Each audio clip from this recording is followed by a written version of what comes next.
жакшы иштеш үчүн ушул жерди да уруп койсок болот.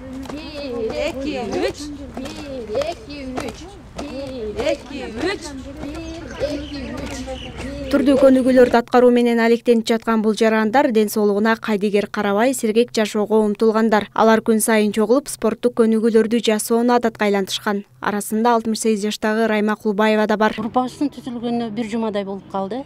Азыр эми дагы кошулушат. Биздин ушул аймакта карылар көп. Эми ар бир адам азыр жашоонун маңызын түшүнүп калган убагыбызда. Ошон үчүн биз ушул группаны түзүп, мындан ары активдүү жашоого кызыгып атабыз да.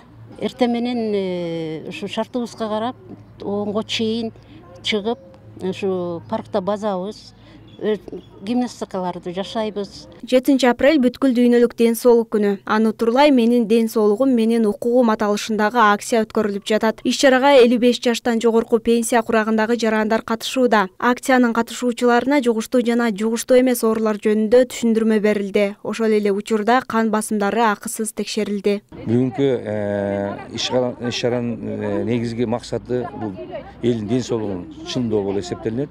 Жылда эле 7 апрелде ушул ден соолук чыңдоо күнүнө карата ушундай акциялар өткөзөбүз.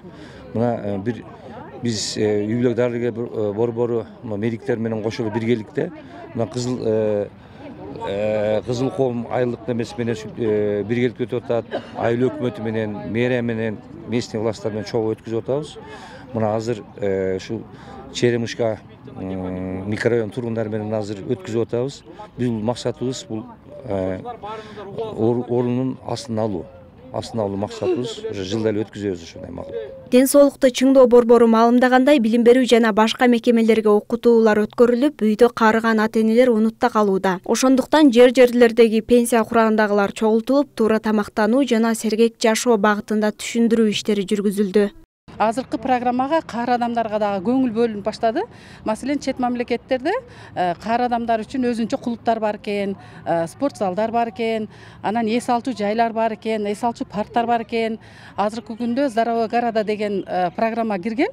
Ошо дени сак шаар деген. Ошол 30-жылга чейин программа болуп кабыл алынганда, ошодо мына картаң адамдарга көңүл бөлүү башталды. Шаардан мэрия тараптан дагы мына вело жолдорду куруу, карыган адамдарга мындай эс алуу парктарды коюу, анан карыган адамдар келгенде эс алчу жерлер, анан физкультура менен да кыймылдаганга заниматься этчү жерлерди мэрия коруп баштады.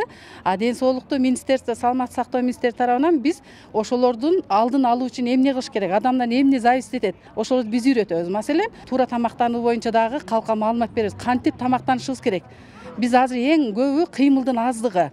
Каар адамдар көбүнчө пенсияга чыккандан кийин бала багып үйдө отуруп калат экен да, ден соолугуна карабайт экен да, баягы неберелерди карап отуруп эле анан карып эле аз кыймылда, ошол боюнча кыймылсыз болуп, анан баягы кыймылсыз болуп туш келген тамакты жей берип, баягы сахарный диабет көбөйөт, давление, баягы боор ооруган, бөйрөк ооруган бүт баары ошолордо көп болот да.